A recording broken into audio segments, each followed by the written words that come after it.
tardes, bienvenidas, bienvenidos una vez más al ciclo de Miguel con sí mismo. Hoy tenemos el gusto, el placer de tener con nosotros a José Woldenberg, que va a hablar sobre las fuentes del desencanto con nuestra democracia. Quiero hacer una breve presentación de quien no necesita presentación.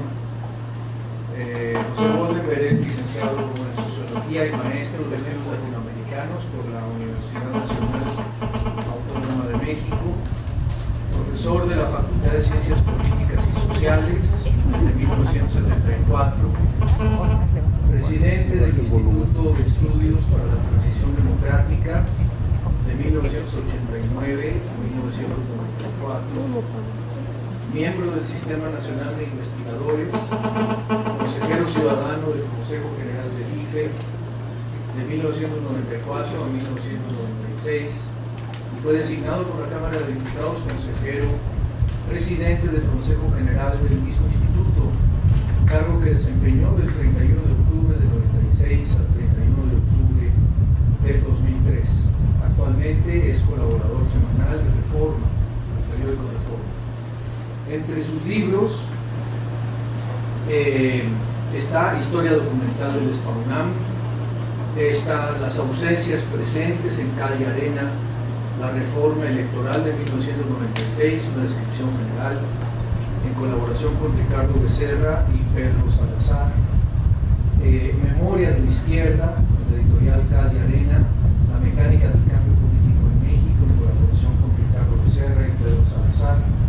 La construcción de la democracia, dedicado por Plaza Canés. Después de la transición, gobernabilidad, espacio público y derechos. El desencanto, también en la editorial Cal y Arena. Nobleza obliga, semblanzas, recuerdos, culturas. Historia mínima de la transición democrática, editado por el Colegio de México, que es la canción en las historias mínimas de la de José Villegas, la historia mínima de México, que es una colección extraordinaria. Política, delito y delirio, historia de 3 secuestros y, si no entiendo mal, el más reciente, México, la democracia difícil, editado el año pasado por la editorial Taurus.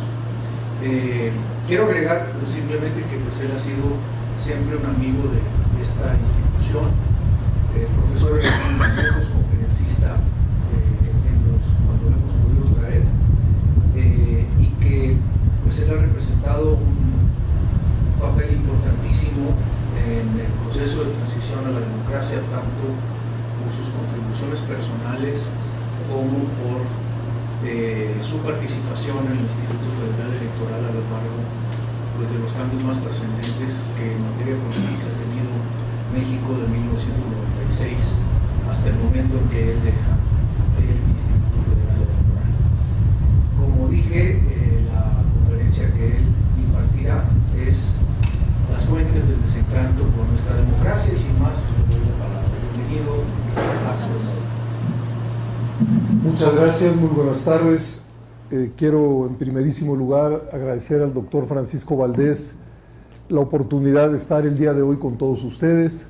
Es realmente un gusto volver a estar aquí en Flaxo, y también agradecerle a Irma Méndez que haya aceptado pues hacer la réplica, la crítica, la glosa o lo que ella quiera de lo que yo voy a decir. Y muchas gracias a ustedes por su presencia. Voy a leer unas notas. Creo que es necesario repetirlo. México fue capaz de construir una germinal democracia. Digo construir porque no se trató de una aparición, de una buena nueva, de un resultado de la mera inercia.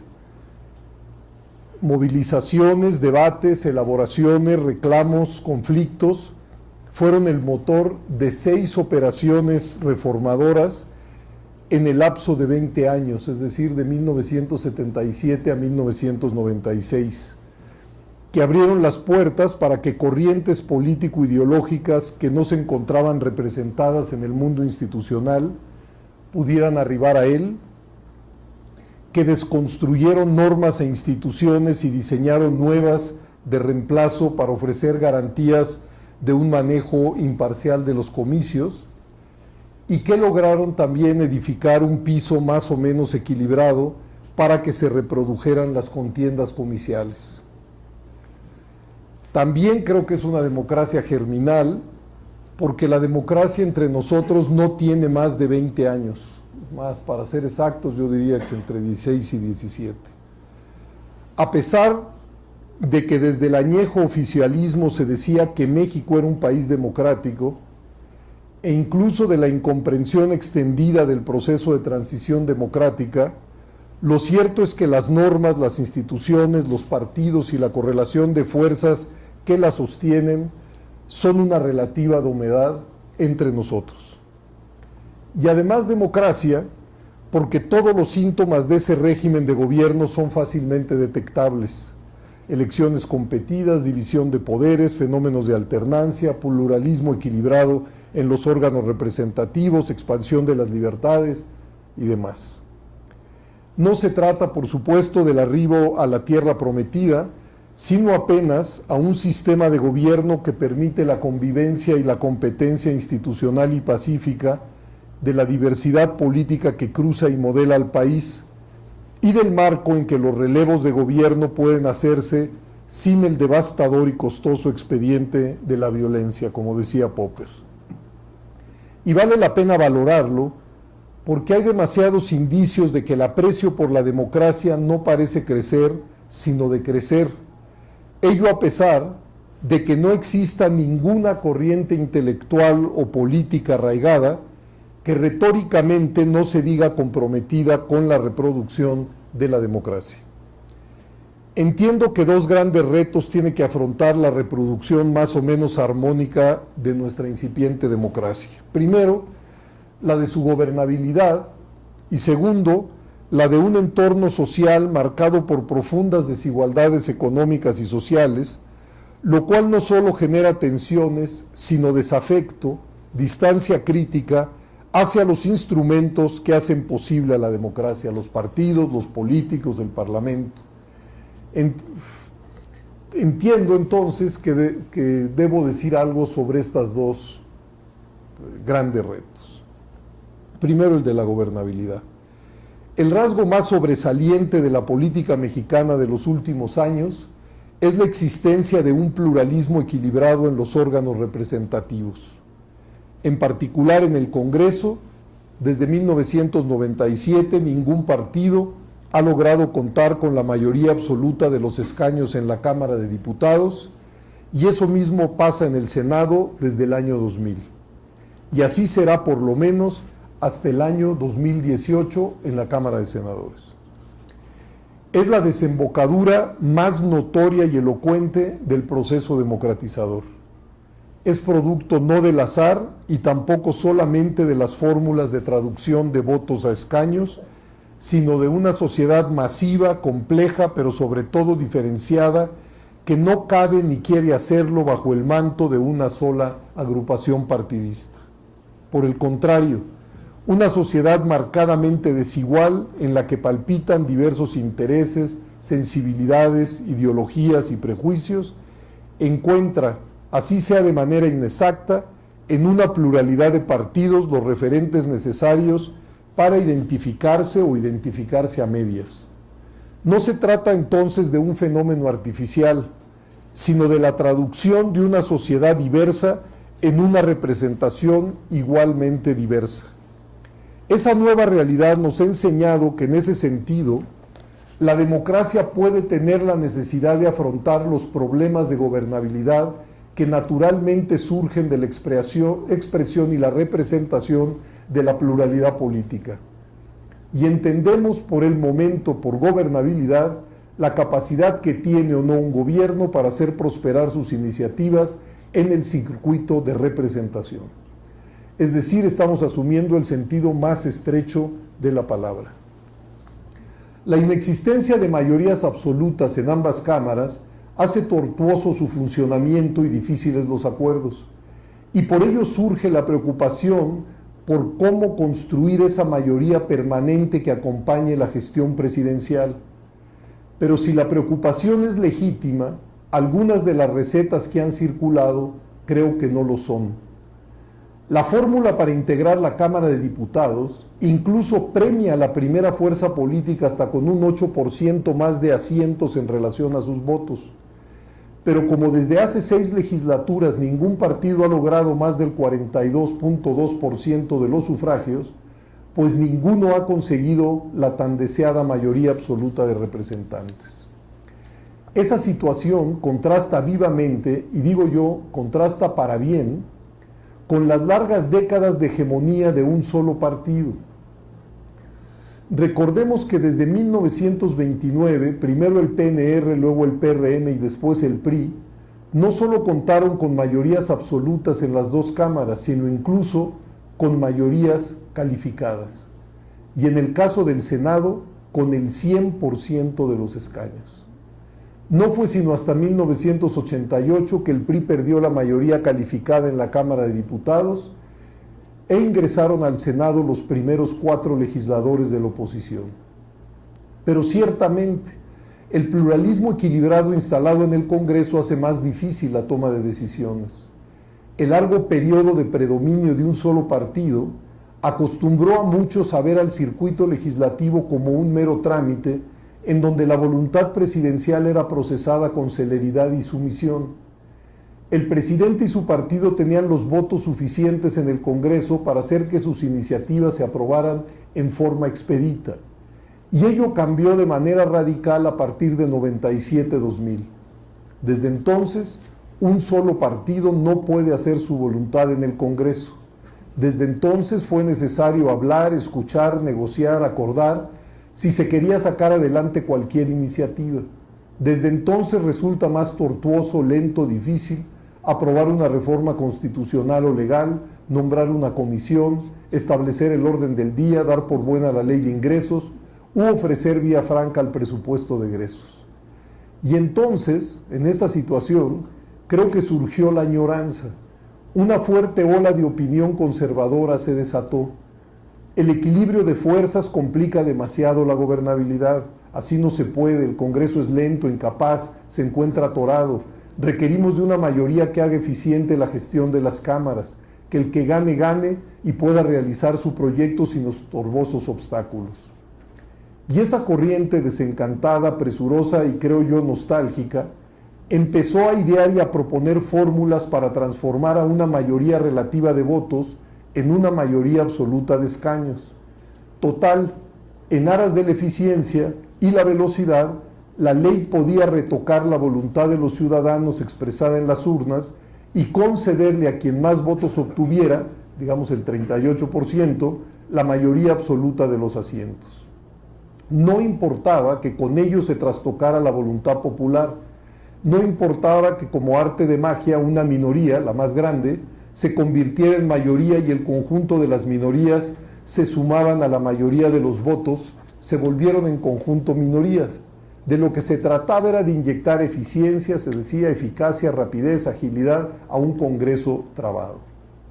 No se trataba de una reacción marginal, concurrieron académicos destacados, periodistas serios, e incluso el actual presidente de la República se hizo eco de esa aspiración restauradora. Y no faltaron las fórmulas ingeniosas, reintroducir una cláusula de gobernabilidad, permitir que el porcentaje de votos totales se pudiera aplicar en la pista plurinominal sin tomar en cuenta el número de escaños alcanzados en la uninominal. Esto lo planteó durante su campaña el actual presidente. Suprimir o reducir el número de diputados plurinominales. En fin, fórmulas para construir una mayoría artificial. Como ustedes saben, hay muchas y variadas. Para bien, digo yo, y esto seguramente es controvertible, la firma del Pacto por México, entre muchas otras cosas, nos dice que la ruta puede y debe ser otra, la forja de una mayoría fruto de las artes de la política, ni exorcismo ni magia, política, porque si ninguna fuerza tiene la mayoría, lo conveniente y lo pertinente es formarla a través de la negociación y el acuerdo. Y eso representa o representó el pacto, un pacto que además resultó inclusivo de los 3 principales partidos del país, y creo que eso no fue poca cosa.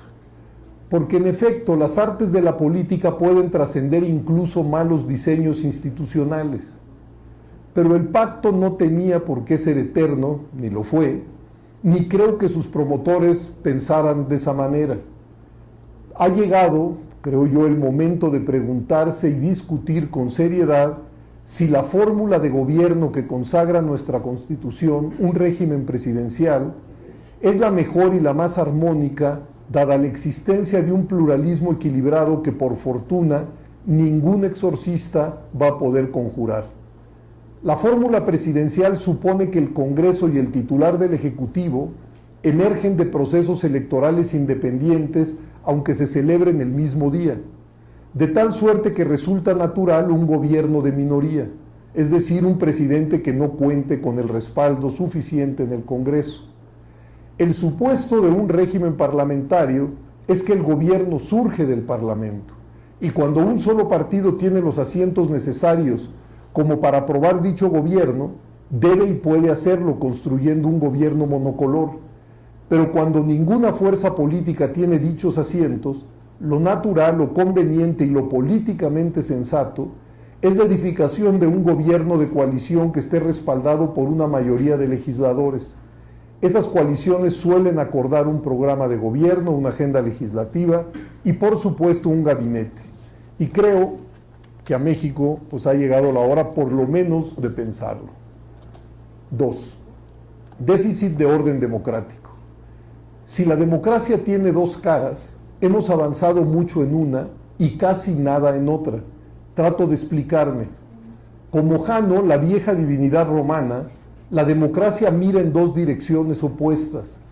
Debe ser expresiva de la diversidad de opciones, ideologías, sensibilidades, intereses que cohabitan en una sociedad, y debe generar un orden para garantizar los derechos de todos y no quedar sujeta a la ley del más fuerte.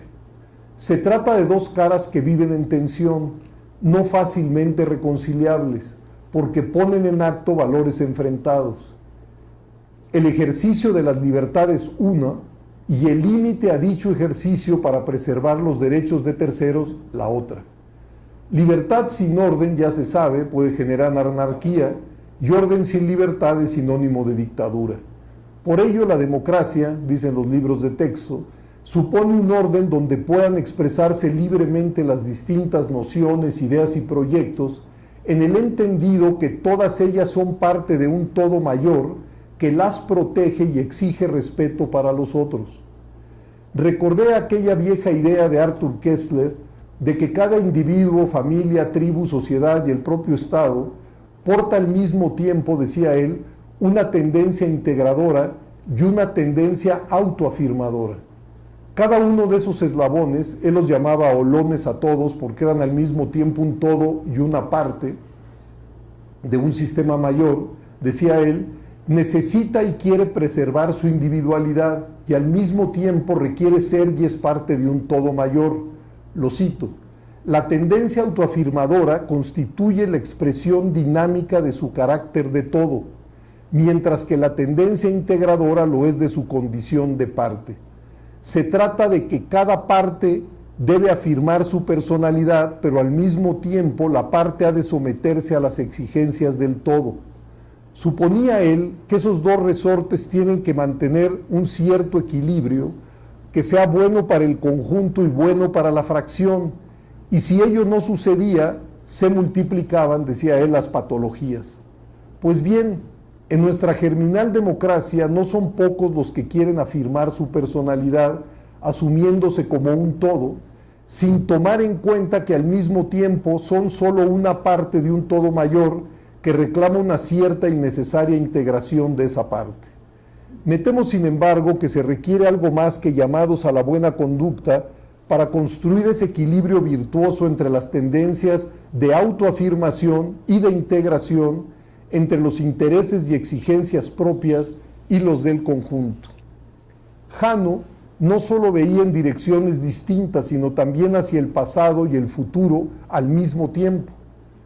Y luego de la brutal represión a la marcha estudiantil del 10 de junio del 71, pasaron 2 o 3 años antes de que en el Distrito Federal se pudiera realizar una nueva manifestación independiente. El Zócalo y las calles de la ciudad estaban reservados única y exclusivamente a concentraciones del oficialismo. El espacio público solo podía ser usufructuado por aquellos que quisieran agradecer algo al presidente, refrendar su lealtad a las instituciones, apoyar el esfuerzo del gobierno. 40 años después, un poco más, las libertades se han ampliado, extendido, multiplicado. En la capital y los estados se realizan marchas, mítines, concentraciones, acompañadas de unas más dilatadas libertades de expresión, de prensa, de asociación. Hemos entonces, como sociedad, creado y robustecido la cara expresiva de la democracia. Basta abrir cualquier periódico al azar para enterarse de reclamos distintos, movilizaciones de todo tipo, acusaciones, ocurrencias, proclamas, amenazas, propuestas. Cada individuo, grupo, asociación se reafirma, se expresa, demanda, exige. Y digo yo, en buena hora, todo ello. La otra cara del asunto es que la democracia presuntamente también es un orden, un marco que protege el ejercicio de las libertades, entendiendo que las mismas tienen un límite cuando se topan con los derechos de los otros.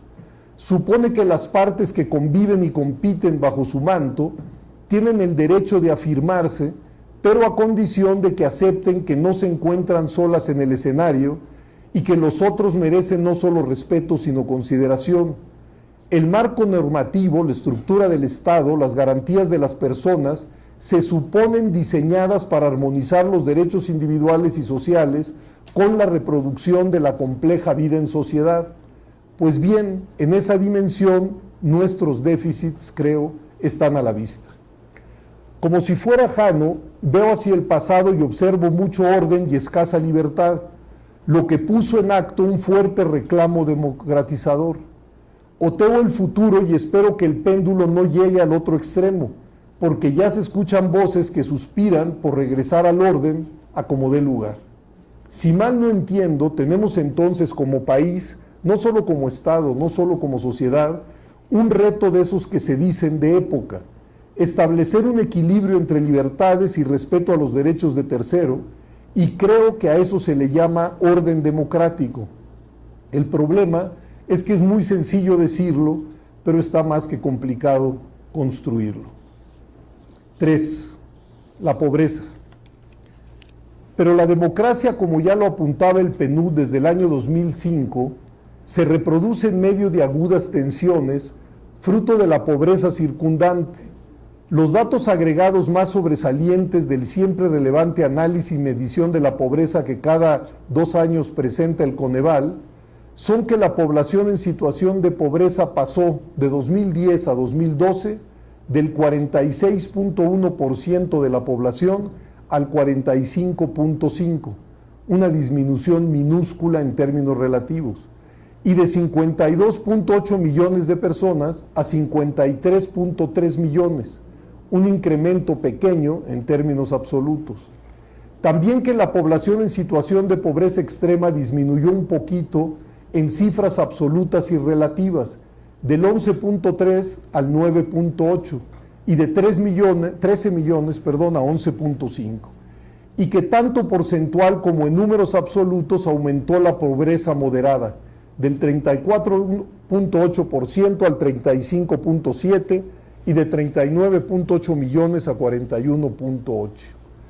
El informe permite detectar las oscilaciones en los diferentes estados e incluye innovaciones como la situación de las personas con alguna discapacidad físico-mental, y creo que debe ser un insumo obligado para políticos, académicos, periodistas, para el hombre de la calle. Pero incluso como dijo el propio secretario de Hacienda, si el campo de visión se abre a los últimos 20 años, aparece, dijo él, una inamovilidad de los niveles de pobreza que creo yo debería ser el eje de una preocupación multiplicada que diera paso a un conjunto de políticas capaces de revertir tan drástico escenario. Cierto que las 2 grandes crisis económicas, la de 94-95 y la de 2008, mucho pueden explicar. Cierto que la falta de crecimiento económico es otra variable que influye de manera significativa. Cierto que la situación podría ser peor sin la existencia de programas de transferencia condicionadas y de otros programas sociales, pero la pobreza que sella la vida de casi la mitad de la población está ahí y es la que dibuja lo que somos como sociedad. La oceánica pobreza resulta más ofensiva porque está acompañada de tres agravantes: la desigualdad, la indiferencia y la defensa de privilegios. Digo algo sobre cada una de estas. Somos una sociedad profundamente desigual. Recuerdo otra vez la sentencia del PNUD en el año 2005, que decía que si bien América Latina no era el continente más pobre, esa triste situación la vivía África, sí éramos el continente más desigual. Coexisten entre nosotros 2, 3 o 4 Méxicos diferentes. Y no se requiere ser un especialista, sino simplemente salir a las calles, pasear por los caminos del país, asomarte al norte o al sur, para constatar que no somos una sociedad, sino múltiples sobrepuestas que difícilmente se identifican unas con otras. Los niveles de desigualdad son tales que resulta casi imposible referirse a un nosotros inclusivo, y la pobreza, en contraste con la riqueza, con la concentración de la misma, se vuelve o debería volverse más escandalosa. 2. El informe de Coneval, además de sus virtudes intrínsecas, tiene siempre una derivada. Durante 2 o 3 días, los diarios y las radiodifusoras y la televisión hablan sobre la pobreza y la documentan. Creo que no está mal. Pero una vez más, con el lento paso de los días, el tema vuelve a evaporarse, a disolverse lentamente en medio del ruido ambiental. Lo que debería ser un asunto estelar y permanente de la política mexicana, una discusión seria y extensa sobre los resultados que se publicitan, motivo de seguimiento y preocupación, plataforma para remar contra lo que quizás sea el rasgo más preocupante de la realidad nacional, una vez más se convierte en flor de un día. Somos, como sociedad y como sociedad política, insensibles. No existen los resortes necesarios para activar voluntades colectivas, políticas de gobierno ambiciosas, iniciativas de organizaciones no gubernamentales. Lo cierto es que la medición de la evolución de la pobreza por parte de Coneval no produce los ecos permanentes que debería. Quizá la razón más profunda sea que la desigualdad es ancestral. No se inventó ayer ni antier. Las décadas y los siglos pasan y parece inconmovible. Y por supuesto, como sociedad, nos hemos acostumbrado. No conmueve, no indigna y no moviliza. Además, la pobreza no sería tan agresiva si no se reprodujera en un mar de privilegios que no se asumen como tales. Apenas se anunció el año pasado una eventual reforma fiscal que eventualmente podía gravar más a quienes más tienen, y saltó la alerta por el golpe al ISR y a la economía. Estoy citando una cabeza. ¿Qué se encontraba bajo ese título? La advertencia de un senador que decía que elevar la tasa del ISR a las personas de mayores ingresos podía afectar gravemente la actividad económica. Ya se conocen los argumentos cansinos y recurrentes. Primero hay que ampliar la base de los contribuyentes, ajustar el aparato y el gasto públicos, eliminar la corrupción o lo que ustedes quieren y manden. Pero que los que más tienen, más contribuyan en términos absolutos, por supuesto, pero también relativos, eso sí no. Los pobres pueden ser, según Coneval, 53.3 millones, pero nadie, al parecer, estaba dispuesto a renunciar a sus privilegios. El problema para la reproducción de la democracia es que esos 53.3 millones de personas tendencialmente no solo guardan una distancia crítica en relación a la democracia, sino que difícilmente pueden convertirse en ciudadanos dignos de ese nombre, porque la noción de ciudadanía supone sujetos capaces de apropiarse y ejercer sus derechos, y para ello es necesaria una base mínima de satisfactores materiales y bienes culturales de los que normalmente, entre comillas, los más pobres están excluidos. Recuérdese a Guillermo O'Donnell y su caracterización de las democracias latinoamericanas como democracias de baja intensidad y más bien delegativas. Muchos Méxicos. Una profunda fractura social marca nuestra convivencia, para llamarla de alguna manera. Somos una sociedad fragmentada y polarizada, una serie de islas autorreferentes con escasos puentes de comunicación y escindidas por una desigualdad oceánica. Mientras en 2010 el 10% de los hogares más pobres apenas recibía el 1.5% del ingreso total, el 10% más rico concentraba el 37%. Mientras la mitad más pobre recibía el 19.3% del ingreso, la mitad más rica se quedaba con el 80.7%. Esa situación genera realidades no solo distintas, sino alejadas unas de otras.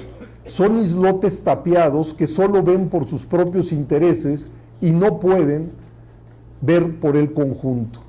Extrema riqueza y extrema pobreza coexisten en el territorio nacional y el conjunto de grises intermedios no pueden construir un nosotros inclusivo. Por el contrario, lo que aflora y se expresa con la infinidad de lo que se expresa son la infinidad de nosotros particulares, cada uno con sus intereses, expectativas, reclamos y horizontes propios, lo que la CEPAL, con buen ojo clínico, ha diagnosticado como un déficit de cohesión social. Cada quien, organización, grupo o pandilla, ve para su propio santo, porque lo que le sucede al resto no le incumbe, no se reconoce en los otros, no los considera dignos de atención. Ese archipiélago no genera puentes de contacto, divide y crea desconfianza mutua, y sobra decir que la mano invisible del mercado, tan potente para premiar y castigar, para estimular la competencia y la innovación, es ciega ante las desigualdades que en su despliegue se generan. No hay que esperar de él ni piedad ni correcciones, hace lo que hace, no es un mecanismo juicioso, sino inclemente. Por ello, si no queremos convertir a la sociedad en un mercado, se requieren políticas que pongan en el centro de su atención la construcción de un nosotros inclusivo y una sociedad menos polarizada, no solo por razones éticas, que a muchos no conmueven, sino por razones políticas. Es imprescindible pensar si seremos competentes para construir una convivencia digna de tal nombre. Y creo que no se puede ser demasiado optimista. El último episodio, vuelvo al mismo, de la reforma fiscal, resultó elocuente. A una pequeña reforma en sentido correcto, porque asume la desigualdad y desea combatirla, se le opuso una ola mediática y política que estuvo a punto de echarla por la borda. La propuesta inicial planteaba una pensión universal, si se quiere entre comillas, no es del todo universal, para los más pobres mayores de 65 años y que no estuvieran registrados en el Seguro Social o el ISSSTE, y además había un germen de seguro del desempleo temporal. Para ello se propuso elevar el impuesto sobre la renta a quienes ganan más o ganamos más de 500,000 pesos al año, gravar la venta de acciones, aplicar el IVA a pago de colegiaturas y a la compraventa de viviendas, la eliminación de la consolidación fiscal, y además se optó por no introducir el IVA en alimentos y medicinas, porque ya se sabe que quienes más tienen aportarían más en términos absolutos, pero los más pobres dedican un porcentaje mucho más alto de sus gastos a la comida. Sí, parecían ser acciones en el sentido correcto, buscar que quienes más ganan cooperen con más y que lo fiscal tenga un cierto impacto redistributivo. No obstante, también como era de esperar, los resortes insolidarios se activaron de inmediato.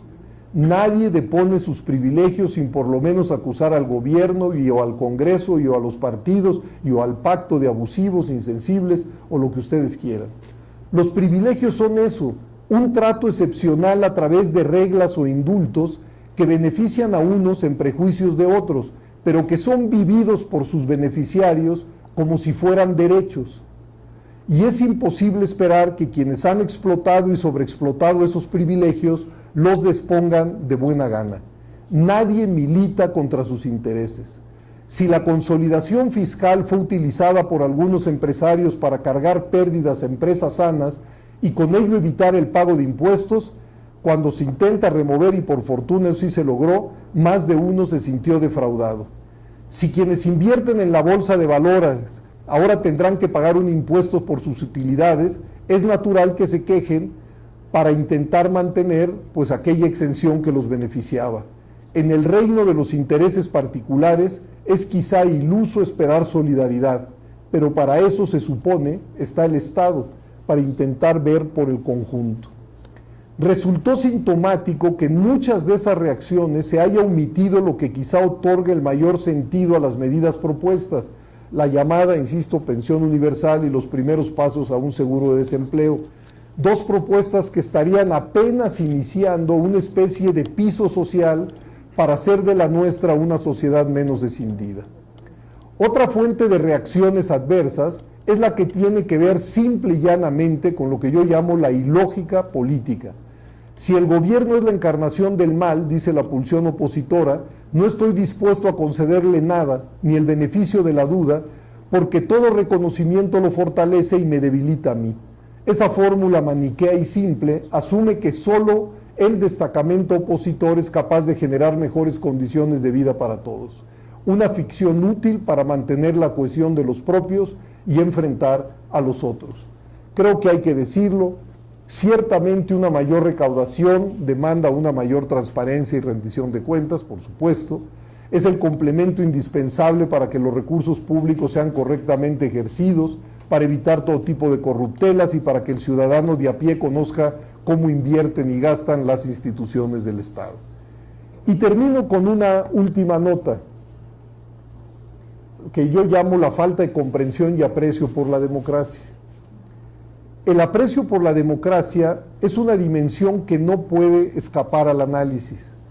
Por supuesto, el aprecio o desprecio depende de la comprensión y valoración que hagamos de la misma, pero también de las externalidades, fea palabra, que la misma produzca. Y en los tres campos creo que estamos en problemas. Ni comprendemos ni valoramos a la democracia. Esa es la triste conclusión a la que yo llego luego de revisar el más reciente informe de Latinobarómetro. Se trata, como ustedes saben, de una encuesta que se viene realizando en 18 países de América Latina desde 1995 para medirle el pulso a los humores públicos oscilantes en relación a la democracia. Pues bien, la información sobre México no es para lanzar las campanas al vuelo. No entendemos lo que es la democracia. Una fórmula de gobierno que permite la convivencia y la competencia institucional de la diversidad y que ofrece la posibilidad de cambiar a los gobiernos sin el uso tradicional de la violencia. Se escribe fácil, pero es una auténtica construcción civilizatoria. Y en nuestro caso, como ya apuntamos, arribamos a ello luego de una combinación virtuosa de movilizaciones, conflictos y reclamos y de sucesivas reformas para transformar normas e instituciones. La democracia se sostiene gracias a la existencia de grandes partidos que actúan como agregadores de intereses, redes de relaciones, plataformas de lanzamiento electoral, referentes ideológicos, enlaces entre la sociedad civil y el Estado, y súmenle ustedes. Y cristaliza en el mundo de la representación, fundamentalmente en los congresos, donde habita la pluralidad de opciones políticas que cruzan y modelan un determinado país.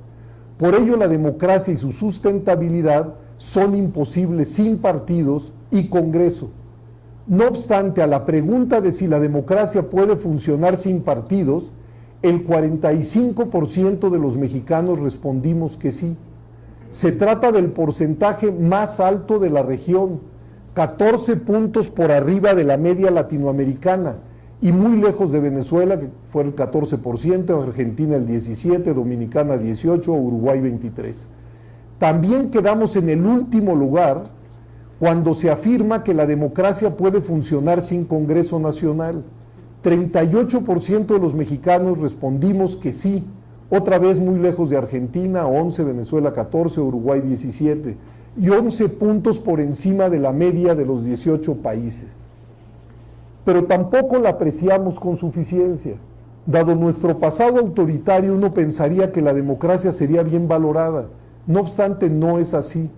A los encuestados se les pregunta con cuál de las tres frases siguientes está más de acuerdo para medir su adhesión a la democracia. Estas son las frases. La primera: la democracia es preferible a cualquier otra forma de gobierno. 2. En algunas circunstancias un gobierno autoritario puede ser preferible a uno democrático. Y 3. A la gente como uno nos da lo mismo un régimen democrático que uno no democrático. En nuestro caso, la primera fase logró el apoyo del 37% de los entrevistados, la segunda el 16% y la tercera el 37%. El resto son no respuestas. Muy lejos de Venezuela, Argentina, Uruguay o Chile, donde el apego a la democracia llegó a los siguientes porcentajes: 87, 73, 71 y 63. Quedamos en el último lugar, a 19 puntos del promedio latinoamericano. El Latinobarómetro aplica también otro reactivo, así les llama. Pregunta a los encuestados si están de acuerdo con el siguiente enunciado: la democracia puede tener problemas, pero es el mejor sistema de gobierno. El 66% de los mexicanos dijo estar de acuerdo. Luego de lo anterior no parece estar mal, pero somos el penúltimo lugar en la materia. Solo superamos a El Salvador y estamos otra vez muy lejos de los punteros. Entre 1995 y 2013, en 11 países del estudio aumentó el apoyo a la democracia, pero en 7 decreció. Uno de ellos es México, 12 puntos porcentuales menos. Solo nos gana Costa Rica, donde el apoyo disminuyó 16. Lo cierto es que existe una muy escasa satisfacción con la democracia. En México solo el 21% de los encuestados dijo estarlo. Le ganamos, eso sí, a Honduras con 18, que fue el último lugar. Y otra vez estuvimos muy lejos de los punteros. Y la satisfacción sin duda es otra cosa, distinta de la comprensión de lo que es la democracia y del valor que le asignamos. Quizá la profunda insatisfacción se deba a que el proceso democratizador ha coincidido con una larga etapa de minicrecimiento económico, por no decir estancamiento, que ha hecho que las condiciones materiales de vida de franjas enormes de mexicanos se hayan deteriorado, porque en efecto, cualquier fórmula de gobierno es evaluada por los ciudadanos no solo por la mayor o menor libertad que se puede ejercer, sino por el mejoramiento o deterioro de las condiciones de vida y los derechos sociales que se puedan o no explotar. Solo el 10% de los mexicanos consideran que la situación económica del país es buena. El promedio para Latinoamérica es de 25, mientras el 46% cree que es mala y muy mala. Y creo que no se requiere ser Einstein para considerar que eso influye y mucho en la insatisfacción con la democracia. Quizá lograremos multiplicar las adhesiones a la democracia si somos capaces de revertir esa situación. Termino. El fortalecimiento de nuestra incipiente democracia pasa hoy por la necesidad de construir un contexto socioeconómico que la sostenga. La promesa de igualdad que pone en acto la democracia requiere expandirse hasta construir una sociedad en la cual los derechos, de manera subrayada los sociales, sean ejercidos y no solo proclamados. Una sociedad donde las desigualdades no sean lo abismales que hoy son, una convivencia que permita la edificación de un nosotros incluyente, una economía en crecimiento que reparta sus frutos de manera equilibrada, serán, quizá, los mejores soportes para una reproducción medianamente armónica, no solo de la democracia, sino de la vida social toda. Muchas gracias.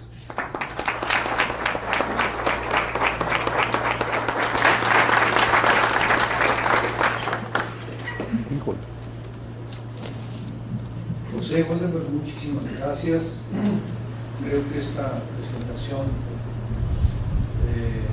esta ponencia da realmente para una muy amplia discusión y ilumina pues, varios de los puntos más oscuros de nuestro reciente desarrollo político y desde luego con la metáfora de Jano sobre los orígenes también de este presente en la raigante del pasado. Voy a dar ahora la palabra a Irma Méndez de Hoyos, doctora investigadora de tiempo completo de esta facultad, coordinadora nacional de la Red de Investigaciones de la Calidad de la Democracia en México. Ella es especialista en partidos políticos, elecciones, órganos electorales en México y América Latina, y ha hecho extensivas investigaciones y ha impartido docencia en nuestros programas y en otras instituciones de manera continua. Ella es licenciada en Ciencias Políticas y Administración Pública, maestra en Políticas Públicas por la Universidad de Londres y doctora en Gobierno por la Universidad de Essex. Recientemente se ha reincorporado a la planta académica de la Flaxo, pues estuvo en sabático como profesora visitante de la Universidad de Oxford y Essex en Inglaterra,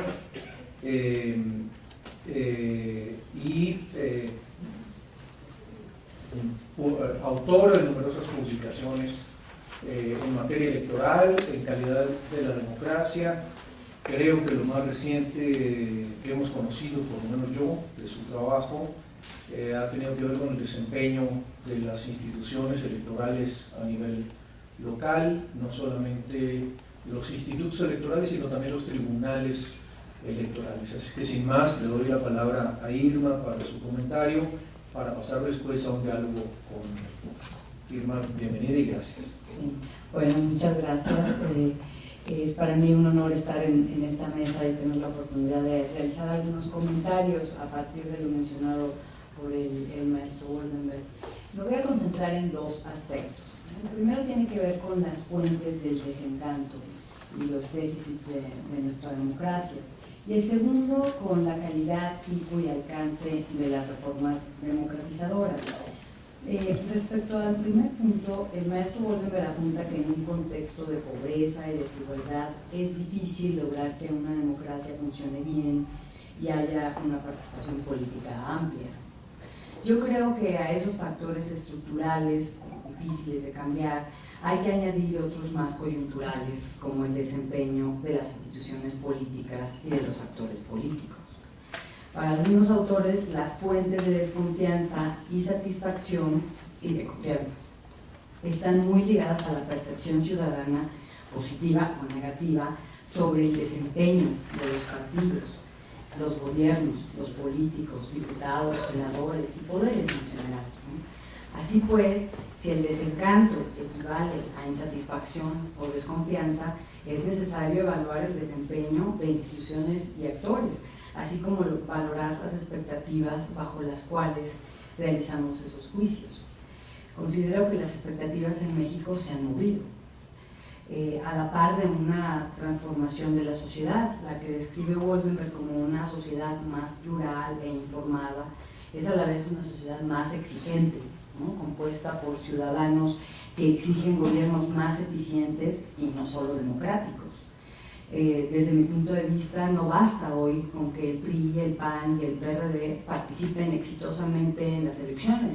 Se han vuelto profesionales en la participación de las elecciones, en su organización, en la movilización, pero gobiernan muy mal. Creo que en este caso hace falta una gran inversión de parte del conjunto de partidos políticos que han ido cerrando el sistema de partidos aún más con la última reforma, y una gran transformación particularmente en su función como gobiernos. En suma, el desencanto en México en este sentido va aparejado pues con la percepción negativa del desempeño de gobiernos locales, municipales y el federal, mucha corrupción, poca transparencia y rendición de cuentas, entre otros muchos factores. Y lo que habría que discutir es cómo mover a la naciente democracia mexicana hacia la construcción de instituciones que rindan mejores resultados a la luz de los muchos problemas públicos más apremiantes apuntados por el maestro Woldenberg. Mi segundo punto.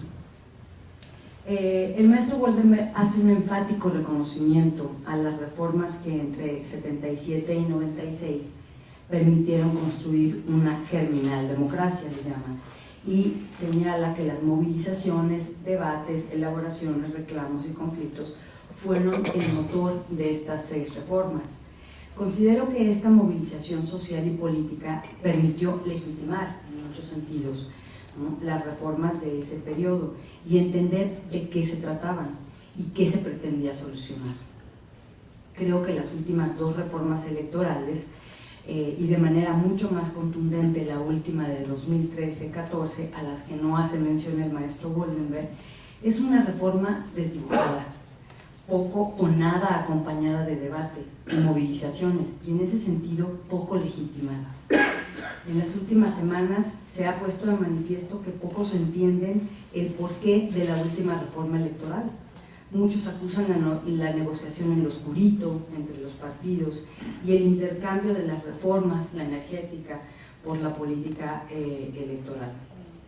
Pero en cualquier caso, la pregunta es, ¿por qué necesitábamos otra reforma? ¿Qué pretende solucionar? ¿Qué tipo de soluciones para qué tipo de problema o problemas? A partir de la iniciativa y declaraciones, de la iniciativa de reforma y declaraciones partidistas, yo asumo que uno de los problemas que pretende solucionar la reforma actual es el de la calidad de las elecciones, sobre todo a nivel local.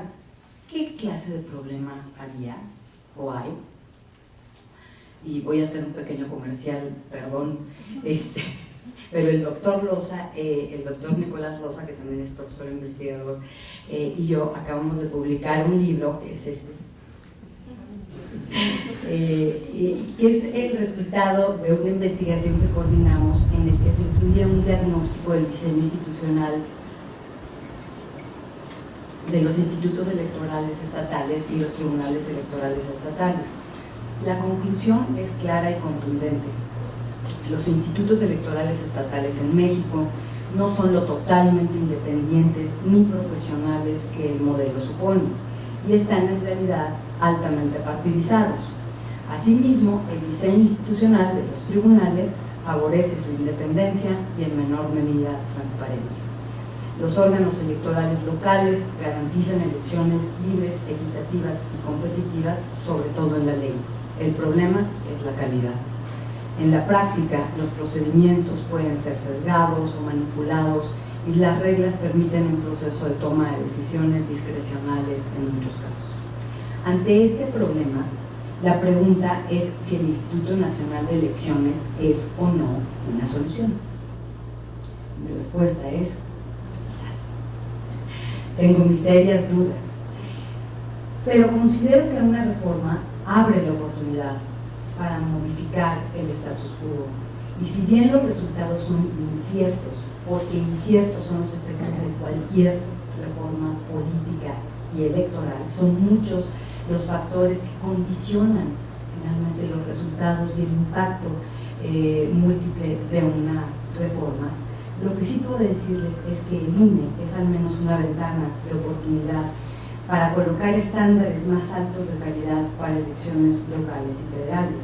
Elecciones no solo libres, equitativas, sino también con integridad, que es el nuevo paradigma mundial, y con menos malas prácticas electorales. México, en el último estudio que estuve realizando en la Universidad de Oxford sobre las malas prácticas electorales en América Latina, resulta como un país en el que nos hemos vuelto expertos en modificar la ley y cumplir con los estándares internacionales en términos legales más altos, pero en violar sistemáticamente la ley o no cumplirla, y de ahí el gran cúmulo de malas prácticas que hoy permean a nuestras elecciones. Finalmente, no me resta más que sumarme al reconocimiento de lo mucho que hemos avanzado en materia de cambios políticos. Yo creo que, digamos, si hay algo que me sumo y comparto es hemos avanzado mucho. Hoy tenemos elecciones democráticas, hoy vivimos en democracia. Sin embargo, evidentemente también me sumo al llamado por construir una democracia más incluyente, con menos desigualdad y yo añadiría con una mayor calidad democrática. Muchas gracias.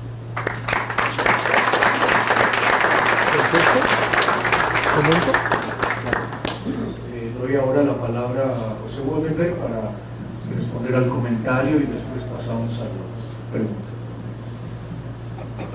Bueno, además de agradecer los comentarios, yo creo que, aunque han sido breves, tienen mucha miga. Yo estoy de acuerdo con Irma en el sentido que el desencanto o la distancia crítica en relación a lo que hemos construido tiene que ver, dice ella, con el mal desempeño de las instituciones y los actores. Eso es cierto, pero ¿en dónde es donde se mide el mal desempeño de los actores y de las instituciones? Y yo creo que tiene mucho que ver con el impacto que tiene en la economía de las familias. Diría incluso lo siguiente: la economía mexicana creció entre 1932 y 82 a un ritmo nada despreciable. Cierto que ese crecimiento nunca irradió de manera equilibrada sus frutos y que se dio, digamos, lo que todos conocemos, una sociedad muy polarizada. Pero lo que es cierto es que a lo largo de esos 50 años las expectativas en las familias era que los hijos iban a vivir mejor que los padres, y esas expectativas se cumplían. Y yo creo que ahí hay una clave para entender en buena medida el consenso pasivo, si se le quiere llamar así, que acompañó la gestión de la época autoritaria. Es decir, hombre, había una mejora en las condiciones materiales de vida y eso pues generaba un cierto humor público más o menos optimista. Creo que para nuestra desgracia, el proceso democratizador ha sido acompañado de un no crecimiento económico. Y entonces, casi en el mismo tiempo en que se deconstruyó el viejo régimen y se construyó esta germinal democracia, prácticamente en el mismo tiempo, lo que hemos vivido es exactamente lo contrario de aquellos 50 años, un no crecimiento de la economía y unas expectativas en las familias de que los hijos van a vivir peor que los padres. Y bueno, creo que no hay ningún disolvente más fuerte que esa expectativa, sobre todo si se cumple. Y yo creo que buena parte del mal humor público que existe en relación a los partidos, a los gobiernos, al parlamento, etcétera, etcétera, tiene que ver con eso. O sea que al final, por diferentes vías, creo que Irma y yo llegamos un poco al mismo lugar, ¿no? Por supuesto que tiene que ver con el desempeño de las instituciones y los actores. Máxime, además, de que tenemos, creo que no solamente en México, sino en general, a culpar siempre a los gobiernos pues de lo que sucede en esos terrenos, ¿no? Y quizá no sin razón. Eso es lo que se refiere al primer comentario. Su segundo comentario pues ya realmente no tiene que ver con la ponencia, sino más bien con lo que acaba de suceder, que es la reforma constitucional en materia electoral, pero no quiero ser omiso. Yo espero que Irma tenga razón. O sea, que el INE sea una ventana de oportunidad y que muchas de las malas prácticas las pueda desterrar y que los estándares en los estados pues tiendan a ser similares, etc. Yo espero que ella tenga razón, ojalá yo no tenga razón. Dicho lo cual, voy a decir lo siguiente. El problema del INE, visto ahora, antes de que empiece a existir, para mí es el siguiente, que rompe con una idea que estaba en la columna vertebral de todo el diseño institucional en materia electoral. ¿Cuál era esa columna vertebral? La certeza. Es más, nuestro código electoral se llama Código Federal de Instituciones y Procedimientos Electorales. Sí, diseñaba en qué fecha había que resolver, cuándo se abría la etapa, cuándo se cerraba, etcétera, etcétera. ¿Qué quedó ahora y qué es lo que más me preocupa? Nosotros teníamos un sistema descentralizado, con un IFE que organizaba las elecciones federales y unos institutos que organizaban las elecciones locales. Si mal no entiendo, el PAN, sobre todo, llegó al siguiente diagnóstico. Los institutos locales han perdido su autonomía o nunca la tuvieron, fueron succionados por los gobernadores y entonces hay que acabar con esos institutos y crear un gran instituto nacional. Ese era, digamos, creo no estar caricaturizando demasiado. Uno, yo no estaba del todo de acuerdo con ese diagnóstico, no estaba de acuerdo. Creo que la realidad en las 32 entidades era muy distinta. Ahora que lea el libro de Irma, voy a corroborar o no, porque esa es una impresión, ¿no? Pero bueno, pero no creo que los 32 estados de la República estuvieran en las mismas. Bueno, pero incluso dando por bueno el diagnóstico, yo siempre dije, si ese es el problema, la falta de autonomía, ¿por qué la receta no tiene que ver con el diagnóstico? Es decir, ¿por qué no ideamos fórmulas para reforzar la autonomía y no para acabar con ellos? Pero bueno, aquello era una idea que era una idea armónica. Yo no compartí esa idea, pero era una idea. pero lo que quedó es una cosa intermedia, ni un sistema centralizado, como quería, digamos, el PAN, ni un sistema descentralizado como el que teníamos antes, sino una fórmula que inyecta grados de incertidumbre notables al sistema electoral. Hay un artículo, como no soy abogado, nunca me acuerdo cuál es el número, pero hay un artículo constitucional que es el más elocuente. Dice, el Consejo General del INE podrá, es decir, potestativo. ¿Qué puede hacer? Quitarle facultades a los institutos locales. Puede otorgarle facultades a los institutos locales. El Consejo General del INE va a nombrar a los consejos de los institutos locales y puede removerlos en cualquier momento.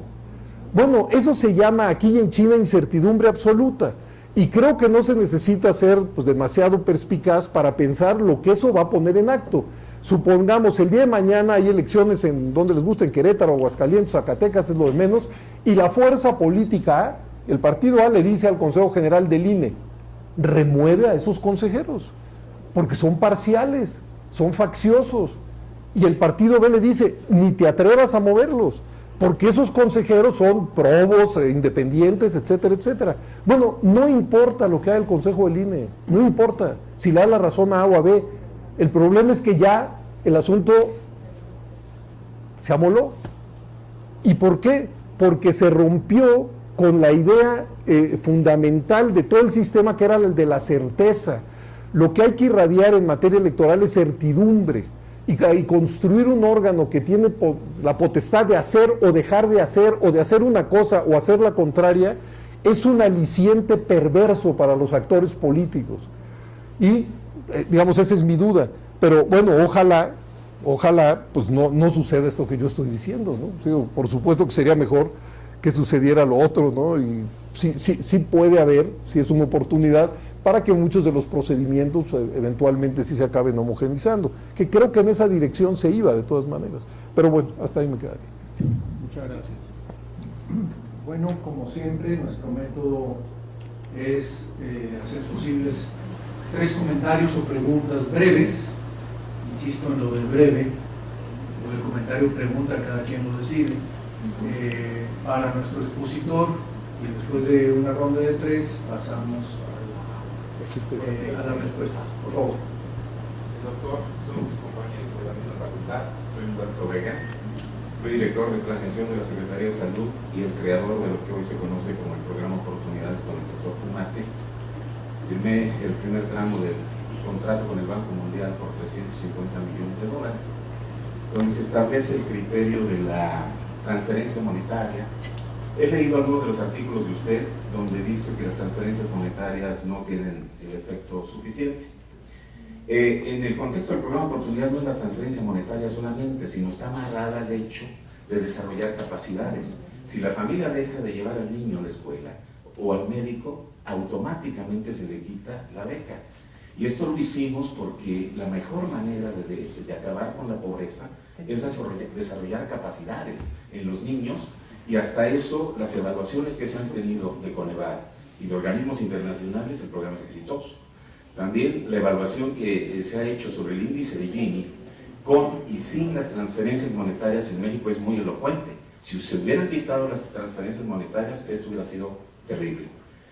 En este momento vamos hacia una grave recesión económica, doctor Woldenberg. Los impuestos en cualquier libro de economía son recesivos e inflacionarios. Ayer en el Excelsior, en la página 10 de la sección dinero, sobre todo Esquivel, compañero que habita aquí a un ladito del Colegio de México, es muy claro que hay un deterioro gravísimo del ingreso de las familias, que está disminuyendo el consumo en este país. El asunto de Fox y Calderón no fue plano, hay ciclos económicos y hay maneras y tendencias que se comportaron. Con Fox, de acuerdo a Jonathan Heath, el libro de los indicadores indican, dice que con Fox se creció 2.1 anual.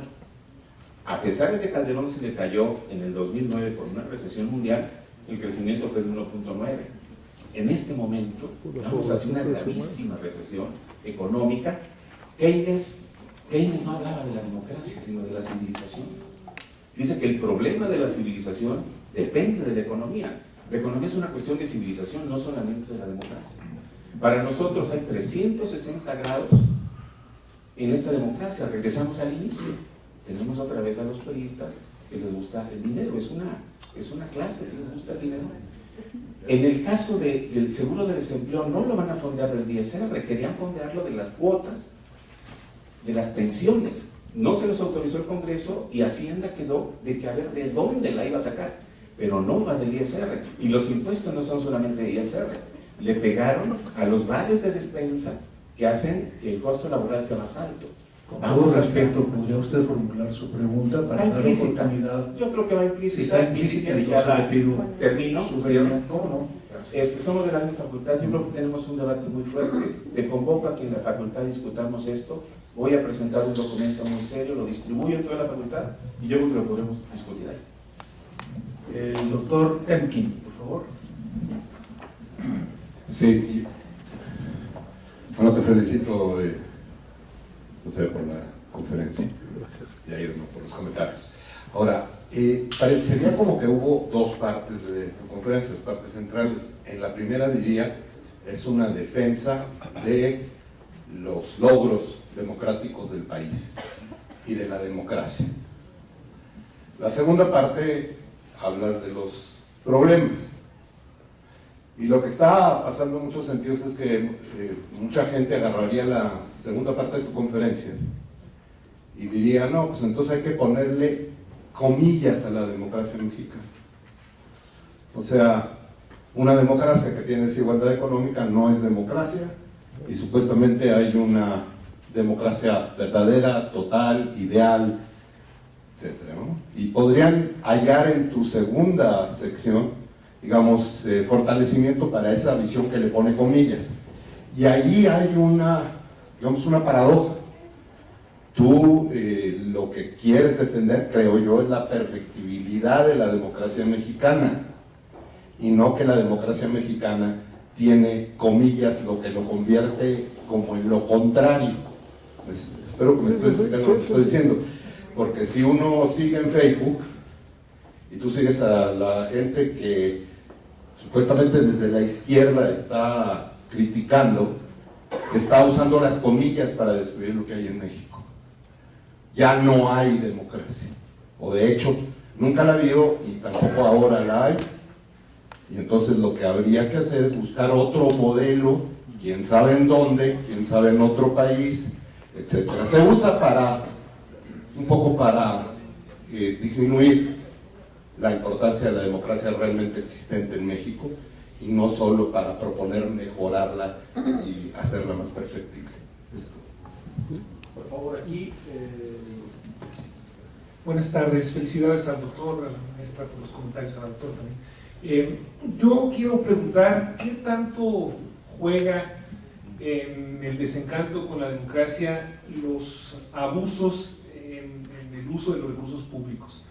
Esta perenne incapacidad, uno se entera leyendo las noticias de que si ya hubo dobles asignados en una institución pública, o que si se dieron unos recursos para gastar y para ir al extranjero, y como que es un botín público el presupuesto. Y uno escucha la noticia hoy, se escandaliza, y mañana esa misma noticia es sustituida por un escándalo igual o mayor. ¿Qué tanto podrá jugar esta incapacidad de las instituciones del Estado para procesar o para limitar esos abusos, y cuando se hacen públicos castigarlos y evitar que se produzcan? Muchas gracias. Sí, por favor. Bueno, por orden. Yo nunca he sido crítico de las transferencias en efectivo. Pues no. Yo nunca las he criticado, no creo que lo vaya a encontrar. Y, digamos, lo que yo he señalado en esta y en muchas otras ocasiones es algo bastante más elemental que eso. Usted tiene absoluta razón en que si no hubiera programas sociales como oportunidades, la situación de franjas muy importantes de la población serían mucho peores de las que existen hoy, y que sería, pues, digamos, un absurdo cancelarlos, suprimirlos y demás. Yo creo que han tenido un impacto más que positivo pero los propios datos que arroja Coneval nos dicen algo que a lo que no podemos darle la espalda, que es, en términos porcentuales y absolutos, la pobreza mexicana parece inconmovible. Por supuesto que hay muchas, digamos, explicaciones de por qué eso sucede, pero ahí están los datos. Y ese es un asunto que tiene que ver, por supuesto, con la forma en que se reproduce la vida en esas comunidades, y tiene que ver también con el impacto que se tiene en el propio, llamémosle, sistema democrático, lo que O'Donnell llamaba ciudadanía de muy baja intensidad, porque para que una persona logre apropiarse de los derechos que nominalmente tiene, no basta con decretarlos, es necesario que haya un piso material e incluso cultural para que pueda acceder al ejercicio de los derechos, de los diferentes derechos. Ese es el tema de los impuestos. Yo lo pondría de una manera incluso más brutal. La reacción mayor que hubo cuando se presentó el paquete fue porque se pretendía elevar del 30 al 32% del ISR a quienes ganaban más de 500,000 pesos. Y hubo una fuerte campaña de prensa señalando que esto afectaba fundamentalmente a las capas medias. Bueno, según la encuesta de ingresos y gastos de los hogares mexicanos, los que ganan más de 40,000 pesos al mes, hogares, no individualmente, están en el decil superior. Es decir, que el más del 90% de la población estaba fuera de la, digamos, de ese marco. Es decir, más del 90% de la población, por supuesto que no iba a ser afectado en el ISR, sino que nosotros, que nos llamamos la clase media y que realmente somos el 10% más privilegiado del país, no estábamos dispuestos a pagar 2% más de ISR. ¿Por qué? Pues porque a nadie que le cobren más impuestos se siente a gusto. Por supuesto que los impuestos se llaman así porque son impuestos. Si fueran opcionales, nadie los pagaría, ¿no? Ahora,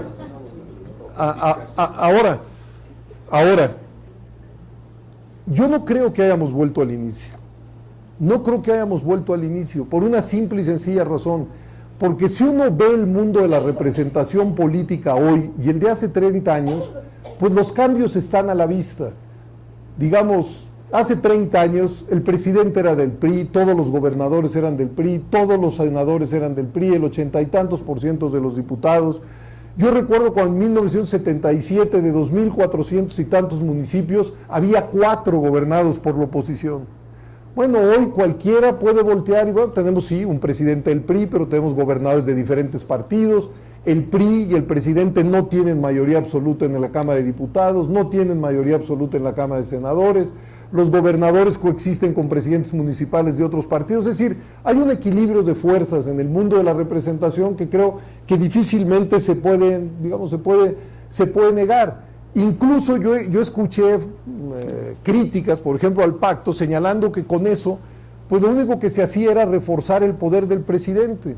Pues yo tengo una lectura en las antípodas de esa lectura. Si algo expresa el pacto, es precisamente la necesidad que tiene el presidente de pactar con otros para hacer avanzar sus iniciativas. Algo que no necesitaba pues, en los años 70 ni en los años 80, porque él y su partido pues tenían los votos suficientes como para hacer su voluntad sin tener que tomar en cuenta a nadie. Entonces, en ese sentido, no creo que hayamos regresado al inicio. Ahora bien, el tema de la corrupción que usted pone sobre la mesa es un tema, en efecto, muy importante y por desgracia creo que es transversal.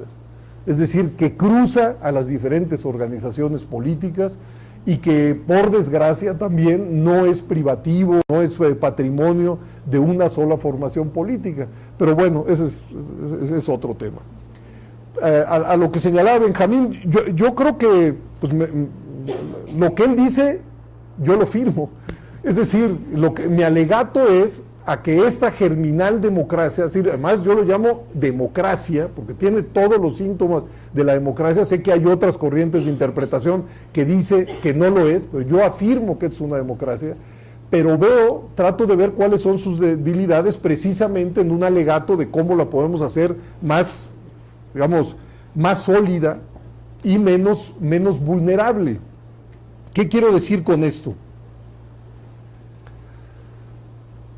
Esto también lo apuntaba O'Donnell en su momento. Había una enorme paradoja. O sea, en América Latina los ciudadanos estaban ejerciendo sus derechos políticos y muchos de sus derechos civiles y sociales no.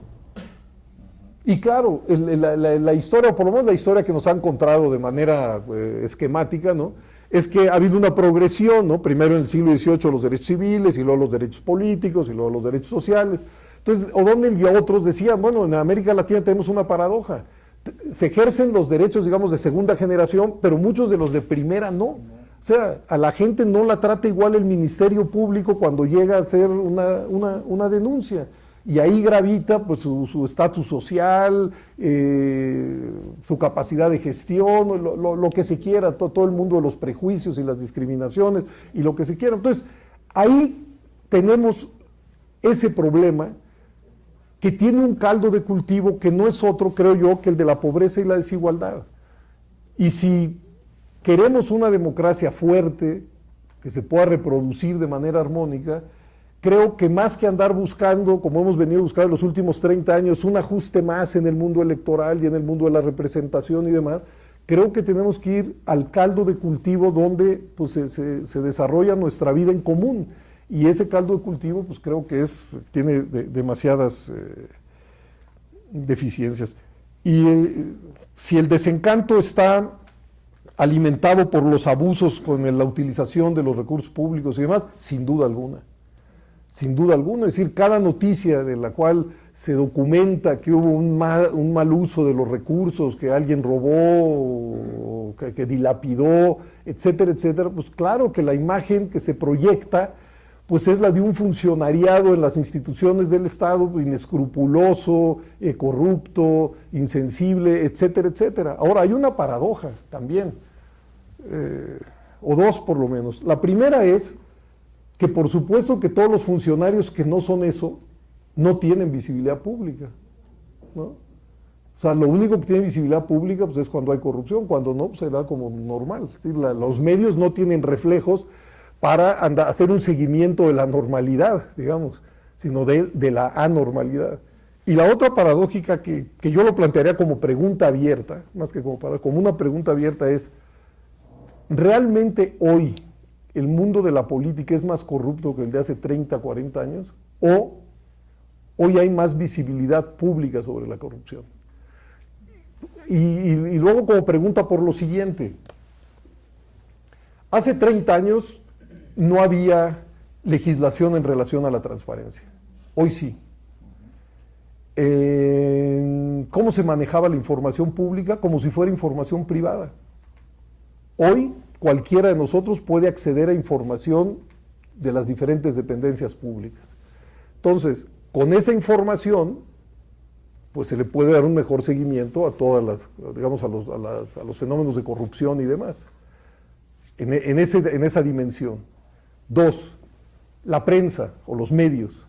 Durante muchos años, muchos de los fenómenos de corrupción y demás no aparecían en los medios porque teníamos una prensa, no hablemos de una radio y de una televisión, muy subordinada al poder público. Hoy creo que los grados de libertad son mayores. Entonces también se documenta mucho más que en el pasado los fenómenos de corrupción. Y hoy también tenemos una sociedad civil que, aunque yo digo que sigue siendo bastante epidérmica y débil y lo que sea, de todas maneras más organizada que en el pasado. Y hace un seguimiento más puntual de lo que sucede en la esfera pública. Y bueno, esas tres cosas que son venturosas, es decir, acceso a la información pública, una sociedad civil más fuerte, unos medios más independientes e incluso, iría una cuarta, y controles en el propio poder público, porque los del PRI buscarán las corruptelas del PAN, los del PAN las del PRI, los del PRI los del PRD, etcétera, etcétera, ¿no? Eso también genera una mecánica. Entonces, esas cuatro, quizá, y digo quizá, no lo estoy afirmando, quizá hagan que no es que tengamos más corrupción, sino que tengamos más visibilidad de la corrupción. Lo cual tampoco es para consolar a nadie, ¿no? Pero digo, solamente estamos en un ambiente, en una institución de educación, ¿no? O sea, pero sí para pensar cómo estamos procesando el tema de la corrupción, ¿no? Es decir, si crece, si decrece, o si lo que sucede es que hay más visibilidad que en el pasado. Afortunadamente hay esa visibilidad, yo digo que ojalá se incremente, pero lo que usted decía, tal como lo dijo, pues yo lo comparto. Pues claro que eso sí, es un elemento que erosiona el aprecio por las instituciones, por los políticos, por los partidos, por los funcionarios públicos. Incluso se ha vuelto casi de sentido común considerar ser funcionario público y corrupto como si fueran sinónimos. Yo no creo eso, por ejemplo, pero creo en minoría. Muchas gracias. El señor quería hacer una pregunta, después yo. Y queda una. Bueno, quisiera referirme al parte del desencanto que no se tocó tanto en la intervención del ponente como de la comentarista. Quiero referirme que todas las reformas que se han hecho hasta ahora no han tomado en cuenta al ciudadano. Me refiero concretamente al ciudadano común y corriente, no al ciudadano político, no al militante político, que por las intervenciones que escuchamos pareciera que la democracia mexicana solamente es una democracia de y por para los políticos. Se trata de cambios en donde el ciudadano tenga participación efectiva, principalmente aquí en la Ciudad de México, que muy recientemente empezó la vida ciudadana, porque el ciudadano efectivamente, si le preguntan, va a estar generalmente respondiendo en contra de los criterios políticos de los que militan en los partidos o de los mismos partidos. Nada más tomamos en cuenta que en la Ciudad de México los ciudadanos no participan o no les hacen gran caso para resolver los problemas de la calle, de la iluminación, del agua, del montón de basura. Y sí notamos que en el caso de las comunidades étnicas tienen organismos en donde se expresan, incluso a veces van más allá de la propia representación, son contenidos por los órganos de gobierno. Así vemos los casos, por ejemplo, de esto que se presentó recientemente en Tullehualco y lo que se está presentando recientemente en Chambapa, que la gente se insubordina porque no tienen confianza en las autoridades, en la policía, en el delegado. Nos damos cuenta que los delegados aquí en el gobierno del DF brincan de aquí para allá igual como hacían los del PRI y hacen lo mismo que el PRI.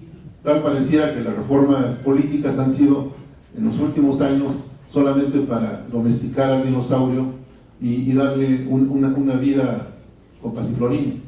Bueno, estas son consideraciones centrales que se convierten en preguntas a los dos, tanto al ponente como la comentarista. Gracias. Una pregunta muy general. A mí me sorprende entre el periodo anterior, digamos, si tomamos el año 96 como el parteaguas, en términos del cambio de las reglas que permiten finalmente concluir el periodo hegemónico de un solo partido, naturalmente viene de antes, pero ahí finalmente se establece la cancha, donde un año después, en la siguiente elección, se muestra claramente cómo ese cambio de reglas induce rápidamente o facilita rápidamente que la decisión del electorado modifique esa correlación de fuerzas. En el periodo anterior a esta fecha, y hasta un cierto momento, creo, hasta el inicio, al final de los años 90, siento que hay un gran, hay una gran coincidencia en organizaciones sociales y partidos políticos que entonces eran de oposición por cambiar las reglas del juego y conducir a la democracia. Siento que ahí había como una fuerte presión operando sobre el sistema. No bien pasa lo contrario y llega la democracia, esa presión y esa conjunción de intereses se vuelve muy plural, al igual que la democracia pluralista. Es decir, hay una dispersión de intereses de aquellos que podrían haber sido o los continuadores o los herederos de aquella presión que originalmente sobre el sistema político se ejerció para convertirlo en un sistema democrático, plural. Y tengo la impresión de que al momento en que esto empieza a ocurrir, los partidos políticos de oposición que dirigieron esa presión y que supieron conducir a grupos muy importantes de la sociedad civil para que esa presión diera el resultado que llegó a dar, se convirtieron en algo así como en más grupos de interés tipo libro de texto. Es decir, donde ya el interés por el cambio democrático no era el punto central de la agenda porque había sido conseguido, sino una agenda de partido donde nunca, en mi opinión, quedó suficientemente claro que era la agenda propiamente de partido y que era la agenda representativa que los partidos tenían que desarrollar en el sistema político en relación con la ciudadanía. Y creo que ahí hay un elemento, yo quisiera como llamar tu atención sobre ese punto, no sé si es tu misma interpretación, no necesariamente lo es, pero siento que hoy el descontento por la democracia es también resultado de una gran dispersión de intereses a partir del acomodo de los partidos políticos en un sistema jurídico político que les permite grandes privilegios y que al mismo tiempo dificulta, creo yo, o no ha facilitado, no sé si es culpa del sistema jurídico político o de las normas o de la forma de actuar de los partidos, que se vuelvan más representativos de sectores amplios de la ciudadanía para prestigiar precisamente la democracia. Porque creo yo que el tema de los resultados que el PRI levantó como consigna fundamental en la última campaña política presidencial, democracia de resultados, por lo tanto no es que estemos todos aquí revueltos, sino vamos a dar resultados y para eso tenemos que crear mayorías, cosa que en mi opinión está muy bien y desde el punto de vista de la negociación es perfectamente legítimo, pero que al mismo tiempo en la relación entre todo el sistema de partidos o una buena parte y el conjunto de la ciudadanía se perdió aquella relación como de fuerza, de envión hacia una mayor representatividad y por lo tanto hacia mayores resultados.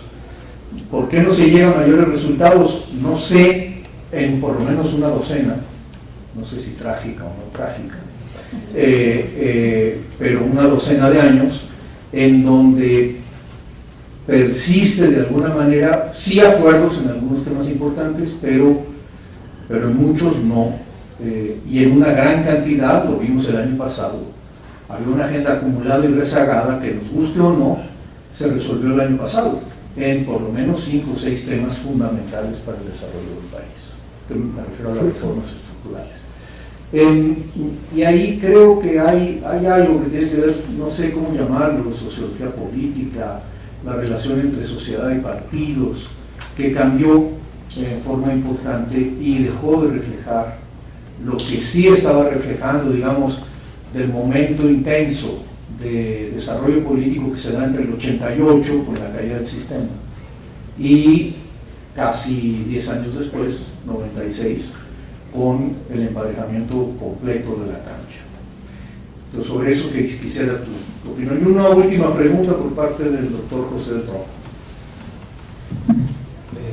Bueno, buenas tardes, maestro Woldenberg. Gracias por su presentación. Mi pregunta tiene que ver con justamente un poco la historia de la democratización en América Latina. Aparentemente lo que hay hoy en día en América Latina son 2 tipos de democracias. Las democracias como la mexicana, que son democracias que generan desencanto, y otro tipo de democracias que en lugar de generar desencanto generan polarización, ¿no? Si uno asocia la situación de desencanto quizá con la incapacidad de la democracia de cumplir con altas expectativas, Y esto probablemente tenga que ver con el hecho de que tomar decisiones en democracia implica generar acuerdo con muchos actores y entonces se toma la decisión posible y no la mejor. Lo que sucede en otras democracias donde la capacidad de los gobiernos de tomar decisiones parece ser mucho más importante, es que a la larga eso genera polarización. Porque esa decisión quizás cumple con las expectativas de manera más fuerte, pero deja fuera de la decisión a muchos actores. Y a la larga eso también es poco sostenible en términos democráticos, ¿no? Entonces mi pregunta es, no cuál de los dos modelos es mejor, sino cómo a partir de una democracia que genera desencanto podríamos avanzar hacia una democracia que sin destruir la institucionalidad pudiera generar decisiones más representativas, porque la percepción de la ciudadanía es que sí, las decisiones que se toman generan resultados que no siempre llegan a modificar la vida de la gente.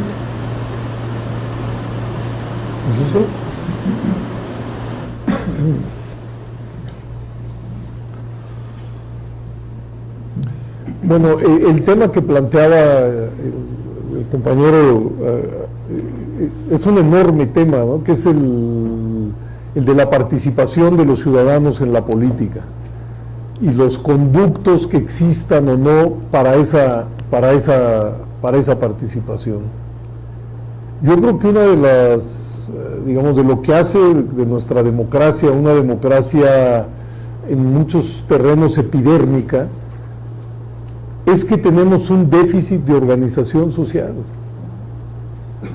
Es decir, y en ese sentido sí se va dando una especie de fractura entre el mundo de la política institucional y la vida de pues, millones de ciudadanos. Y claro, yo no tengo la respuesta a cómo generar puentes de comunicación mejores, pero lo que se me ocurre decir es, pues eso solo se logra con organización social. Y cuando se ve al número de organizaciones sociales que el mexicano promedio pertenece, pues tenemos un déficit enorme, enorme. En otros países la misma persona puede estar en una organización de barrio, en una organización sindical, en una de padres de familia, que tiene que ver con la escuela de sus hijos, etcétera, etcétera. Y eso va generando pues una trama que hace que la política pues no se divorcie o se divorcie menos de esto que usted llamaba pues los problemas de la calle, ¿no? O sea, los problemas que más resiente el ciudadano de pie. Sé que es una respuesta apenas balbuceante, pero no tengo otra. Ahora bien, en el caso de la Ciudad de México, quizá estamos ahora ante una oportunidad que se vuelve a abrir con esta expectativa de una especie de Congreso Constituyente para la Ciudad de México. Porque en la Ciudad de México vivimos, yo digo, una enorme paradoja. Una vez que se estableció que las autoridades de la ciudad iban a ser electas y que la Asamblea de Representantes se convirtió en Asamblea Legislativa, me da la impresión que todo el mundo dijo, pues ya está cumplido el asunto de la democratización de la Ciudad de México. Y paradójicamente, sobre todo en las delegaciones, tenemos autoridades unipersonales, a diferencia pues de lo que sucede en el resto del país, donde en el nivel, digamos, municipal, pues existe, sí, el presidente municipal, pero regidores y síndicos, y es un órgano colegiado. Bueno, si ahora en la Ciudad de México viene este cambio constitucional, me imagino que las delegaciones dejarán de ser delegaciones, no sé cuál vaya a ser al final la división política administrativa de la Ciudad de México, pero seguramente sí tendremos autoridades más parecidas a la de los ayuntamientos que a las actuales, y eso podría ser un buen paso, porque pues una autoridad que en el mundo institucional no tiene prácticamente contrapesos, pues no es el mejor diseño institucional, pero claro, es una fuga hacia el futuro. En relación a lo que decía Francisco, yo hago la siguiente reflexión. Yo creo que entre 1968 y 1996, el eje de la principal, digamos, el eje de la confrontación política en México fue autoritarismo-democracia, ¿no? Y eso, pues, digamos, organizó claramente los bandos, llamémosle así. Y en el lado democratizador hubo izquierdas, derechas, empresarios, gente del mundo del trabajo, es decir, una gran convergencia. Y en el terreno de los partidos, pues digamos los partidos de izquierda y el PAN, que tenían agendas hasta cierto punto compatibles. Y si uno ve las reformas, por ejemplo, bueno, 77 y 86 pues fueron casi reformas que de manera unilateral hizo el gobierno y el PRI. Pero si uno ve ya 88, 89, 93, 94 y 96, fueron cada vez reformas más inclusivas. Y el eje era muy claro y ordenador, llamémosle así. Y creo que lo que sucedió, pues es lo que naturalmente tenía que suceder después de eso. Pues que descubrimos que además del eje autoritarismo-democracia, pues hay muchísimos intereses, formas de ver la política, diagnósticos y propuestas, y quienes el día de ayer podían converger, pues el día de hoy ya no. Y eso ha hecho mucho más complicada el procesamiento de los asuntos públicos. No sé si te entendí bien, o sea, quiero ir en la misma dirección que tú. Ahora cada punto que se pone sobre la mesa, pues afloran con naturalidad las diferencias.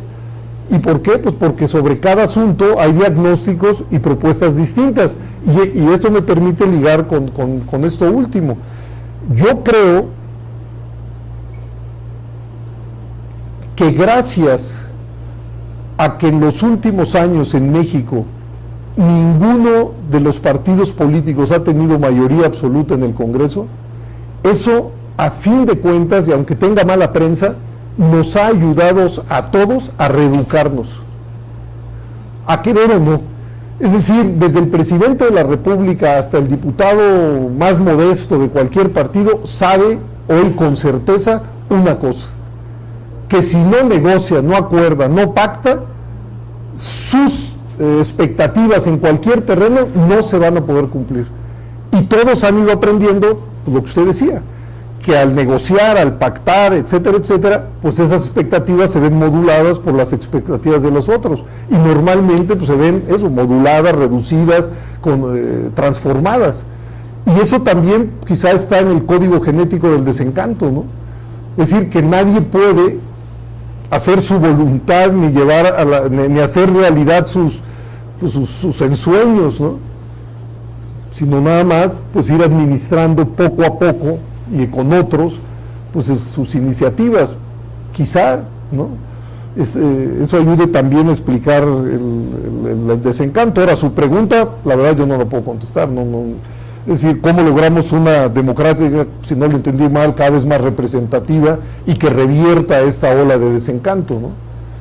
Yo me atrevo a decir que, pero tampoco sé cómo se hace, es muy fácil enunciarlo, es muy difícil hacerlo. Yo sí creo que es eso que llamo el caldo de cultivo donde se reproduce la política, que es la situación socioeconómica del país. Si eso mejora y la gente ve que sus condiciones de vida mejoran, yo creo que eso va pues aceitando el aprecio por el sistema democrático, y creo que si eso no sucede, pues se va generando una especie de distancia crítica, pero sé también que es una contestación totalmente general. Irma tendrá mejores contestaciones, eso sí. ¿Quieres hacer alguna observación, Irma? Sí, me gustaría comentar, digamos, respecto a esto, de que el peso de este contexto socioeconómico. Creo que finalmente no somos la única democracia desigual en el mundo, ¿no? Es decir, desafortunadamente no somos el único país en donde conviven desafortunadamente democracia con pobreza, desigualdad, y yo sí, digamos, sigo pensando que una parte, digamos, crítica de nuestra democracia es la poca capacidad, digamos, que tienen nuestros partidos hechos gobiernos de resolver los problemas. Es decir, a ver, sabemos que el problema de la seguridad es muy complejo, ¿no? Pareciera, digamos, que no resolverlo, digamos, no pasa nada, es decir, no somos capaces, digamos, a través de este mínimo mecanismo de participación que tenemos cada 3 y 6 años que se votó, de castigar ese pésimo desempeño. Es decir, hay algo que no logra todavía, ¿no?, cuajar en nuestro sistema político y electoral, que es, a ver, yo te castigo porque no estás haciendo, digamos, no estás resolviendo lo mínimo, que es la seguridad. A ver, no estás resolviendo el problema del agua, no estás resolviendo el problema de la contaminación, del tránsito. Sí, a mí me parece que finalmente una democracia es, ¿no? Y lo mencionas lo mencionaste en la conferencia, es un sistema de resolución de conflictos, de intereses, de visiones. Y creo que desafortunadamente somos una democracia en la que se vota, se cuentan los votos, se distribuyen ganadores, los tenemos, hay gobiernos legítimamente establecidos, ¿no? Y en muchos sentidos gobiernos que gobiernan, digamos, pacíficamente, en paz, pero en donde no resuelven. Y tampoco veo un interés profundo, real y genuino, digamos, en resolver los problemas. Y eso me lleva, digamos, al segundo punto que tiene que ver con la legitimación. Mi segundo comentario tenía que ver mucho con el contraste que yo veo con las reformas del proceso de democratización en México, que estuvieron acompañadas por procesos de movilización, en donde había en algún sentido el ciudadano estaba involucrado en los procesos del 88, de 90, había, digamos, ciudadanos que genuinamente podían salir a la calle porque efectivamente, digamos, creíamos en la democracia, ¿no? En cómo transformar, digamos, el país. Yo veo que en las últimas reformas, 2007, 2013, 14, han sido prácticamente pactos de, ¿no?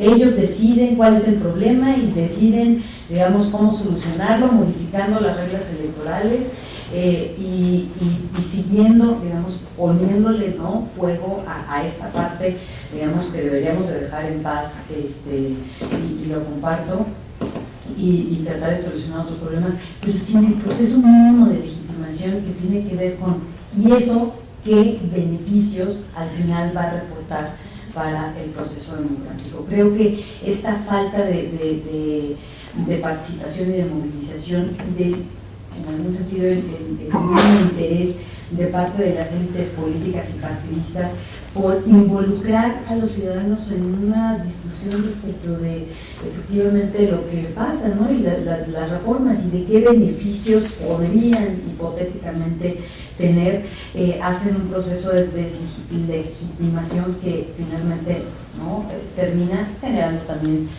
desencanto, que pues estos se arreglan y desarreglan y no entiendo bien a bien al final, digamos, qué tantos beneficios voy a tener. Y tiene que ver finalmente con lo que mencionaban sobre la participación ciudadana. Creo que el sistema de partidos se ha estado cerrando cada vez más. Y la última reforma electoral que eleva el umbral al 3%, intenta, digamos, cerrar, ¿no?, un sistema de partidos que a nadie conviene, digamos, que esté cerrado, porque lo que desde mi punto de vista más funciona es la competencia, una competencia mucho más abierta, en donde podamos como ciudadanos, con expresiones de lo más diversas, poder controlar. La democracia, además de un sistema de libertades y derechos, es un sistema de controles.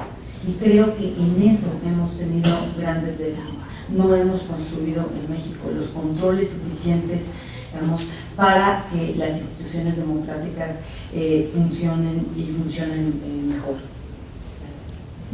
Gracias. Muy bien. Bueno, pues queremos agradecer tanto a José Woldenberg, nuestro conferencista magistral de hoy, como a Irma Méndez por su participación y a todos ustedes por su asistencia. Muchísimas gracias. Gracias por la invitación.